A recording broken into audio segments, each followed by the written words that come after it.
This is how you're going to start the rough draft of your optical illusion psychedelic succulents. So first you are going to grab a piece of sketch paper. The sketch paper is about the size that we are going to need for the final project. So this will give you a better idea about how much space you're working with. Now, when you start on here, you should start with what's going to be in the front and work your way to what's going to be in the back. So we're going to start with the plants or the succulents, whichever one you chose. Now, remember that you should have about at least 2 succulents on there. Try to make them somewhat big. You don't want them too small, where shading will be really hard and it'll be really hard to tell where you're shading. But you don't want them so big where you're not going to have room in the back for your optical illusions. So you're going to draw it out. I put some background in there if you have like succulents. You can probably just put 2 of them in there, 2 or 3 of them in there, and it'll be fine. You'll figure out how to lay it out. Remember we talked about how the diagonal that the one person had on their example looked really good. So we're going to work on that. So on this, you should think about how you're going to shade these. Are you going to do black and white, or are you going to do color with Sharpie? Now if you're going to do black and white, you should show a little bit. This is mostly just to show me how you're going to shade, what your plan is for your final, so that we know you're ready to move on. So I'd like to see some of your shading. Are you going to be using stippling? If so, maybe show that a little bit with your pencil. You don't need to worry about using Sharpie here. Just use your pencil to show me what your plan is. Remember, you need to have at least 2 different techniques when it comes to shading. So stippling with one, maybe the next one I have to do hatching lines to show my shading on there.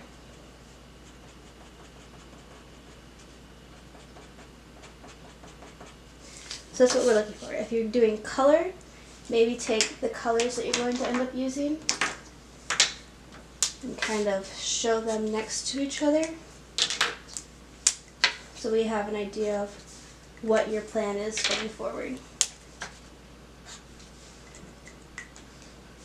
Maybe a little bigger than that, but this is what we're looking for if you have color shading that you're doing. So think about that when working on this part. Now next you would move on to your optical illusions. Now, here are the 2 illusions that I am choosing to use for the background for this piece. So I have this really cool triangle one, but that's going to be in front of the tunnel illusion. So I'm going to want to draw these first. Now, you don't want to draw just one because it's going to be a little weird balance-wise. So I'm probably going to want to draw maybe 3 of them. I'm just doing this kind of rough right now so you guys have the idea of where I'm laying things out. You should draw them out as nicely as possible, but just worry about doing it with pencil. Don't worry about coloring any of this in with Sharpie. Again, this is just to show us that you understand what you're doing and you have a plan.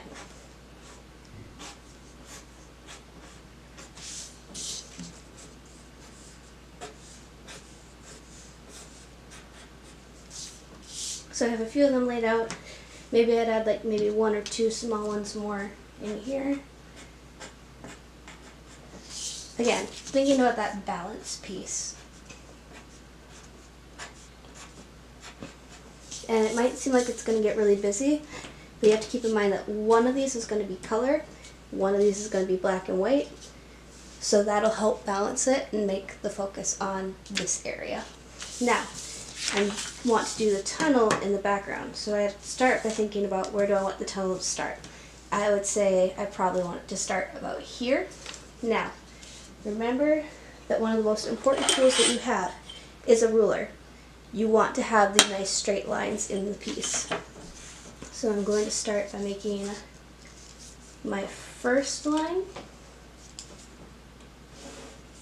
Now this helps, this is why we do the things in the front first, so that if your line runs into something, you can ignore that and not draw over it. And that'll help the piece look less crowded. I'm going to try to find a 90-degree angle here.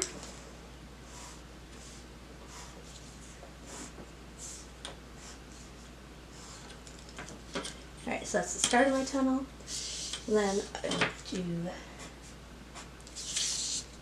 start my layout of tough this is going to be.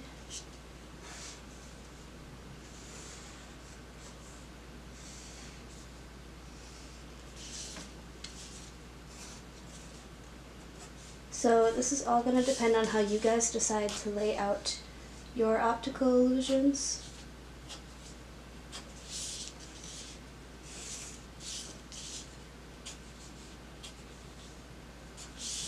So again, this is just a plan for us to see what you are going to do, what you're thinking for all of this. And after you are done with that plan, you can start working on your final. This needs to get turned into Schoology when you are all done. Do a little more than this. If you have one like this where it's going to be like a checkerboard pattern, maybe go through and X which ones are going to be black, which ones are going to be white, or which ones are going to be colored, which ones won't be colored, kind of thing. That way you see that you understand how the checkerboard pattern works, and you know where things are going to go. It's going to be important to do that also in your final before you start coloring things in. Alright, I'm going to check in with you guys when you start working on your final.